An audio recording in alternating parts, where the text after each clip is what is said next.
Welcome to Franchising Stronger Together. I'm your host, Red Boswell, president of the International Franchise Professionals Group, IFPG. This series on Franchise Leaders Respond, we are speaking with and hearing from leaders in the franchise industry from every sector, every category you can imagine. And today, we are joined by Paul Linenberg. Paul is the president of Gotcha Covered. Welcome to the call today, Paul. Pleasure to be with you here, Red, in our virtual environments. Great to see you. You too. Great. You've got the, I've got webcam envy, brother. You got a very clear video there. So, how are you and the family doing? You're in Denver, so you staying safe and COVID free? Yeah, we sure are, and we're monitoring our family across the country. Everybody's good so far, and we're anxious to get this behind us as our 330 other Americans and Canadians as well. Amen. And the whole world, boy. So we're starting to come out of it step by step. Help us understand it, to get it put in perspective. Got you covered. Who has got you covered? The size, the scope of your organization? Yeah, you bet. So we are a custom window treatment franchise. We have just over 100 locations across the U.S. and Canada. Our franchise owners sell window treatments like blinds, shutters, and shades, primarily from home, but a handful of our owners do have grown into storefronts. So it's a very flexible model, serving the homeowner and business owners as well. All right, so I would expect both the storefront and the in-home services you provide to be impacted big time. How have the franchisees been impacted? And then we can talk about how they've responded. Yeah, I think we're going to be similar to most home services, right? Things have shut down. We can't do business the way that we've been doing business normally. Thankfully, we're not stuck. We're not dead in the water. We are still doing business. We very quickly switched to a virtual consultation environment like so many other home services the companies have done, and that's actually been quite successful for us. Certainly not back to where we were before, but we're moving, we're making progress. People are still moving, people are still making decisions. We've heard from some people that their plans, their vacations have changed. So now they're sitting around their homes, they're looking at their ugly window treatments, wishing those would just go away. And so they're now reallocating some of their vacation funds to window treatment projects and other projects. People are trying to do, stay busy and make some productive use of their time while we're all locked at home. So yeah, we've we've been doing what we can do to keep business going. Well, I think you've been talking to my wife. That sounds a lot like what, hey honey, we're saving some money, gasoline, and how about we so wow. So rationalization. It totally is. Yeah, totally. Lord forbid we save some money. So I'm envisioning them at home with this virtual consultation. They grab their phone and they start walking around the house with FaceTime or Skype on, showing their old treatments, and your franchisees are saying, okay. Is that what? Yeah, you're nodding. Okay. Yeah. That's exactly right. And so on our end, I would be in this situation, and I would have product samples that I would hold up, and I would say, well, based on what you just showed me, I think that this product could go. And we have elaborate sample kits that are very descriptive, and they can really demonstrate and show what exactly the products are. And that gets us far. And then there's still that sort of last mile, that final color. I need to touch it. I need to hold it up against my window or my wall to see what it's going to look like. So when we get there, we're just sending swatches to the homeowner so that they can see, okay, of all these 5 whites, your wife may sound familiar to how many different kinds of whites there can be. So they would look at the swatch and say, okay, that's the one I want. We process the order, and we can continue on with the sale. So Paul, do you see this? I can imagine some of this sticking, when we're back all the way to normal. Maybe this continues somewhat with some of your clients. I mean, right? Save time. Absolutely. I mean, your question is greatly timed. So since this started, I've been giving a kind of an end of the week synopsis. What happened? Where are we? What's happening? What's coming down the road? Because our priorities completely shifted. We got on this and adapted very quickly. So my last conversation or memo to our franchise base was just about this very thing. Okay, now we're starting to see the light at the end of the tunnel. We want to prepare for when this becomes normal, or when we get to a more normal, and that's going to vary, right, by state and by province, by country. But one of the points was, hey, some of this is going to stay. So now that consumers are more used to doing business, and so many people are now more comfortable, especially those that are a little bit older, maybe our target market, are now comfortable with video technology. And so it's going to be much more helpful for us to say, hey, you're across town, it's rush hour traffic. What about just doing a video chat? That'll save me a lot of time, and we can still have the appointment. Or we had an appointment, but your child is home sick. So instead of canceling or postponing, let's just have that appointment. If you have an issue, maybe it's a current customer, they have an issue, something's broken. Instead of us driving out there, spending an hour, 2 hours round trip, why don't you just quickly show me what's going on? Then I can order the right part and get that out, and we can resolve this a lot quicker. So there's not only adoption on the business operator side, but also on the consumer side. So those two things will have some impact. We will do that more moving forward. Now, of course, there's no substitute for being in person. That we still want to do that. You got to build relationships, but there will be more and more times where both the business owner and the consumer say, yeah, that makes a lot of sense. Let's do that. And sure. what about those brick and mortars? So you've got those storefronts. How have they adapted? Just completely shut down, or are they in some areas maybe opening for one person at a time? How's that look? Yeah, showrooms in our business are not so much lead generation or doing business there. They're more for demonstration of products. So every single showroom we have still has a huge part of their business that is visiting the homeowner where they live and work, and the business owner. So that's really very much operational for them because of our business. We don't rely, our store owners don't rely on that walk-in traffic to do business. So they're doing what everybody else is doing. So a very general question here: what percentage, if 2 months ago business was 100, where is the average franchisee today, business volume wise? Are they 120? Are they 20? Where are they at? Yeah, I would say ranging from 20 to 90. Okay.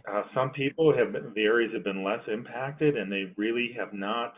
Yeah, they've slowed down a little bit, but it also has depended so much on where they were in their business tenure, right? So our newer folks were just kind of getting going, and they didn't have a whole lot in their pipeline and their funnels, and others are more active and in areas that haven't been as hard hit. So they're going like gangbusters, and we see every day our franchise owners are communicating in this platform that we have internally. Hey, I just did another virtual appointment. I just closed a sale here. So it really varies, but yeah, we're still doing business. People are still buying homes. Even, if you go back many months, people closed, let's say a month ago, they can't move into a new home without anything. So there is a definite need for our products and services. And then again, those people like your wife that just can't sit around and not spend money. They have to. So they have to justify it somehow. So I'm going to make sure she doesn't watch this video here. Right. Yet another idea. I don't have to know anything about this. I think we got 3 more dogs now too. It's just like falling in love. So you've explained what the franchisees, how they've adapted. You are the franchisor, and so this series originally started with the hashtag franchising stronger together, and now we've just that hashtag has grown legs here, and we're now calling this the whole show franchising stronger together, because it really encompasses so much of why I am interviewing you guys, is we're helping each other. So you're the ZOR. You've shared how the franchisees have adapted, and somewhat you've shared some of your communications once a week at the end of the week. Help us understand more the ZOR. What have you done? How have you changed your day-to-day, your communications, maybe technology, however things have changed? Help us understand that. Yeah. Well, there's a lot there, and we really pivoted once we found that this is real. This is going to happen, and we have to adapt to this. We can't ignore this anymore. It was about all hands on deck. It was all about pivoting, throwing out our normal priorities and development paths, and shifting to this immediate environment. So that led to a lot of things. So me and my management leadership team got together. We talked about all those areas that we could have an impact very quickly and without a whole lot of expense or time, of course, because it's important to do that now. So we did a lot of things. We changed our external messaging, as most companies did, let our consumers know that we were operating with care and according to all best practices. We started talking about virtual environments right away. And then we started to shift our marketing toward more social media, which is where people are now spending more time. They're at home more, so that was an obvious one. So messaging, more tools, more marketing videos in the hands of our franchise owners. And then on the technology side, sometimes you don't realize the impact of decisions you've made years ago until years later. And so when we decided to develop our technology, we decided to do that in-house, so we had complete control over that versus adopting a third-party software and trying to make it our own. So with the complete control of our technology, we're able to switch, again, our priorities and roll out a couple different things, giving our franchise owners the ability to not only sell in the home, but also to process the sale more quickly. So again, supporting that virtual environment. We also did a what we called a stimulus package internally, and this was to help our franchise owners that we knew some were going to have some financial challenges to get through this time. So we came up with a program. We had allotted a certain amount of funds that had been earmarked for growing the brand, but we decided, hey, we're not going to stop doing that, but these were the available funds we wanted to make available. So we put that aside, and we invited any franchise owner who felt like they may need financial relief on the royalty side to apply for royalty deferral. And so we had a number of our franchise owners come, and I was just so pleased with our ownership group, because the people that needed it applied, the people that didn't need it really didn't apply. And it was really heartwarming for us to see that we all did do this together. We had a really, I just love our culture. I love our franchise owners, and they responded in a way that I was just very heartwarming to see. So we had this pool, and we divided it up, and so we've given royalty deferral to a number of our franchise owners to help them get through this, these tough times, because the demand is less across, generally speaking, across the board. Now, and then on the flip side, we'll make it whole. So I love this term, got you covered stimulus plan. That's right. Your own internal. Yeah. Now you mentioned the pool of money or resources that they're able to pull from for this deferment. Where did that pool come from? Is that ad fund dollars? What is that? Yeah, well, it's separate from ad funds. So we're kind of a lean company, and over the years we've decided to reinvest. We're not drawing profits from the company. Many of our franchise owners have net profits far above what we have as a company by design. We want to reinvest in the company for growth. So we always have the funds that we put into the ad fund on their behalf, but it's coming from corporate dollars. So it was that pool of funds that we had. It was a six-figure number, and we took a chunk of that into this stimulus package fund. Fantastic. Well, way to be, living on a budget and reinvesting aggressively into the organization. Yeah, you have to do it smart, but yeah, we're happy to be able to do it. Now, you mentioned the in-house designed and developed technology that your team uses in the field. Any other technology that you guys utilize to communicate, to monitor, help franchisors understand how you're utilizing technology? Yeah, our platform, we started out calling it a CRM, but it's grown into so much more. In fact, we just rebranded it because it was the CRM for a couple of years, and then it was the CRM didn't do it justice. So we renamed it Gotcha Linked, and it's just, we call it a complete business solution platform, whatever fancy phrase you want to use, but it's really a start to finish. Everything from leads, marketing automation, proposals, follow-up, project management, accounting, just a complete platform start to finish that we use. And then we plug in third party like QuickBooks into that as well. So Nice. And when in your communications, you said at the end of each week you're communicating with the franchisees. Is that email, conference call, go to meeting, Zoom? What are you using for that? Yeah, my strength is in written communication, so it's an email sort of memo sent out to our entire base through our internal communication platform that they can read at their convenience. And again, it's a summary of what happened, where we are now.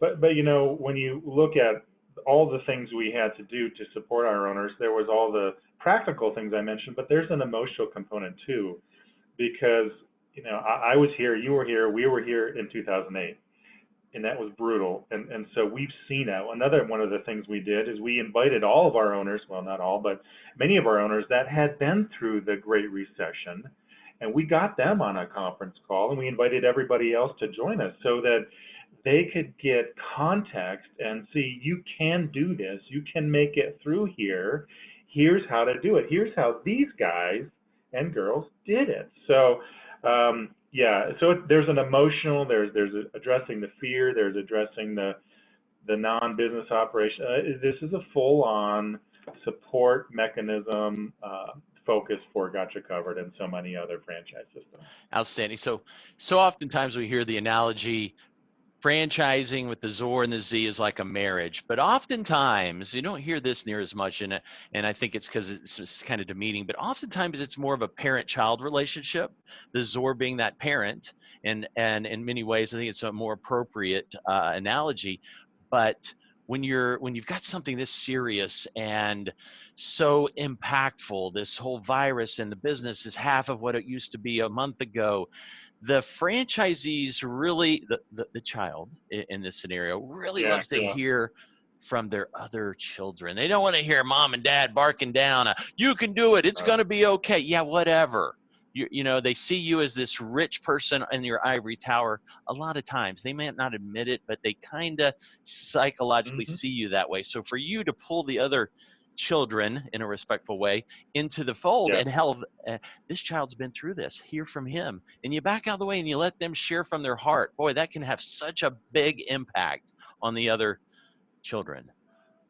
Yeah, we do that in our normal course of business. So doing it in this environment was natural for us because we know that they care more about what their peers say than what we say. Not that they care.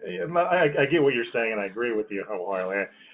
I don't like to call it a parent-child because I don't want to demean them at all, because Right. it's a very natural thing. But it's a great point. You said it well, and I can only reinforce what you just said. We got For to sure. think of a better analogy that's not Yeah, so demeaning, you know. But okay, you so got it.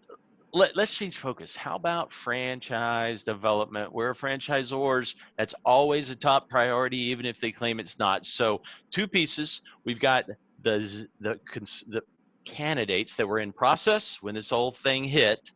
Let's talk about what's happened with them, and then we'll hit on the new pipeline and how it's been impacted. Yeah, well, sure. I think the range of um, response has followed human nature. Some people are more risk averse, some are more charge ahead, and we've seen that in the active candidates that we had. So we've been ghosted a lot of times, right? Because some people that have said, hey, this is not the time and place, I've got to find safety and comfort, whatever that is for them. And then those others that think and understand that they can, it's less of an emotional thing, but more of an intellectual thing, where they think, yeah, actually, this is a great time to do this. It's hard to do that, but those that have that mindset have moved forward. What we've seen is no slowdown whatsoever in the pace of franchises that we are adding to our system. Very thankful for that. I'm very impressed by that because it speaks to the quality of the caliber of the people that were in our pipeline at the time. And through the good work of Vic Yosha, our CEO, founder, and our head franchise development person, and Hannah, who's also helping us, through their work and counseling, we've been able to not convince them of anything, but just help them, give them confidence. And one of the most important parts in all of that, Red, was them talking to our franchise owners. That's so important in any franchise system, is again hearing from your siblings, right? So it's someone who's on the outside looking in, talking, again, that's where it matters much more about what our owners say to them than it does to what corporate says to them. And when they hear a good story from our owners about all the things we're doing and the support we're giving them, we don't, that's not why we do that, but then they hear that, and that does give them the comfort. So the people that we have coming into our system now, we have 6 or 7 over the next month or two, and that's our normal pace. So that's great. We love it, and I'm just so excited to meet these people, because they, there's a little bit extra in their personalities, because they're choosing to do this in this time and place. I think that takes a little bit extra courage than normal. So I'm glad to have them as part of the Got You Covered family here. It really does. And I've been hearing from franchisors that maybe the pipeline's down a little bit, but the quality, those risk tolerant folks that are moving forward regardless has gone up. And by the way, love Hannah. Got to spend some time with Hannah at the IFPG retreat last year, and looking forward to seeing her this year. You got a great asset on your franchise development team with her. Thank you. Thank you. Absolutely. Yeah, she's doing great. Well, how about the new pipeline? What is that looking like for you compared to a normal month, maybe January and February?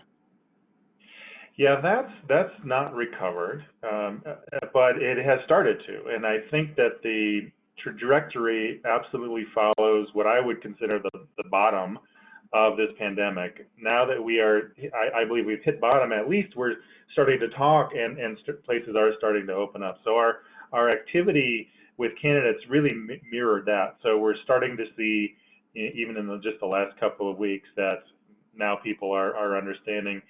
They're understanding that, and we know this in franchising, that corporate world, that's not a safe harbor.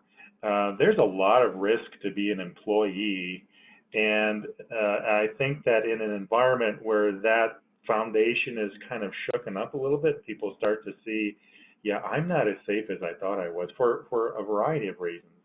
And then, so I believe that this is going to be a great time for franchising in general, because a lot of people are going to see, hey, I was not so secure as I thought I was, or maybe I lost my job already. So again, I think it's only going to be beneficial for franchising in general.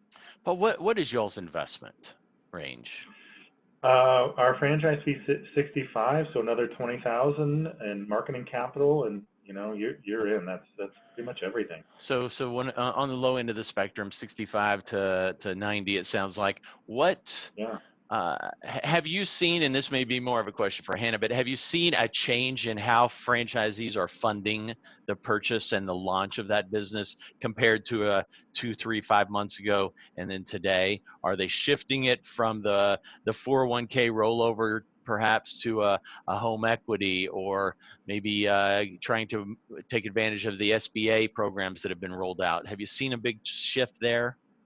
We haven't seen a whole lot, but I do think that the SBA is now going to be more looked upon. It's just now a household word. People understand it. They're being very responsive. So I suspect, although we haven't seen it yet, that that's going to be a much larger source of funding for new franchise owners.